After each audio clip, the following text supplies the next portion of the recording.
Recent గా మిర్యాలగూడలో జరిగిన ప్రణయ్ పరువు హత్య ఎంతటి కలకలం సృష్టించిందో ప్రత్యేకంగా చెప్పనక్కర్లేదు. తక్కువ కులం అన్న కారణంతో తన కుమార్తె అమృత ప్రేమించి పెళ్లి చేసుకున్న ప్రణయ్ ను తండ్రి మారుతీరావు కిరాయి హంతకుల చేత అతి దారుణంగా చంపించిన వైనం ఇరు తెలుగు రాష్ట్రాల్లో సంచలనంగా మారింది. ఇప్పటికే ఈ ఘటనపై రాజకీయ నాయకులు మరియు సినీ పరిశ్రమకు చెందిన పలువురు ప్రముఖులు వారి వారి శైలిలో స్పందించిన సంగతి మనకు విదితమే. ఇక ఈ నేపథ్యంలోనే తాజాగా ప్రణయ్ భార్య అమృతను అసెంబ్లీకి పంపించాలని చూస్తున్నారంటూ వార్తలు తెగ షికారు చేస్తున్నాయి. నేరుగా విషయానికి వస్తే ఇప్పటి వరకు ఎవ్వరూ చేయని ఆసక్తికర ప్రకటనను చేశారు టీ మాస్ చైర్మన్ కంచె ఐలయ్య. ప్రణయ్ ఇంటికి వచ్చిన ఆయన అమృతను మరియు ప్రణయ్ తల్లిదండ్రులను పరామర్శించారు. ఈ హత్యకు బాధ్యులైన వారిని కఠినంగా శిక్షించాలని డిమాండ్ చేయడంతో పాటు అమృతను చట్టసభలకు పంపాలన్న సరికొత్త ప్రతిపాదనను కంచె ఐలయ్య తెర మీదకు తీసుకొచ్చారు. ప్రణయ్ సతీమణి అమృతను అసెంబ్లీ అభ్యర్థిగా డిసైడ్ చేస్తే సిపిఎం బిఎల్ఎఫ్ తరపున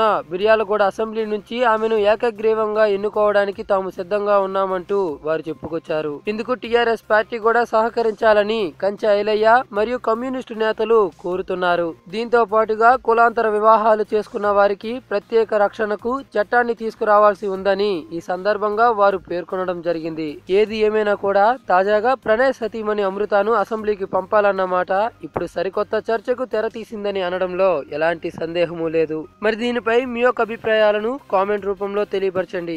ఈ వీడియో కనుక నచ్చితే లైక్ చేయండి, అందరికీ రీచ్ అయ్యేలా షేర్ చేయండి. అలాగే ఎప్పటికప్పుడు ఇలాంటి special and interesting and latest updates ను మీకు అందించే మా ఎస్ క్యూబ్ హంగామా ఛానల్ ను సబ్స్క్రైబ్ చేసుకోవడం మాత్రం మర్చిపోకండి.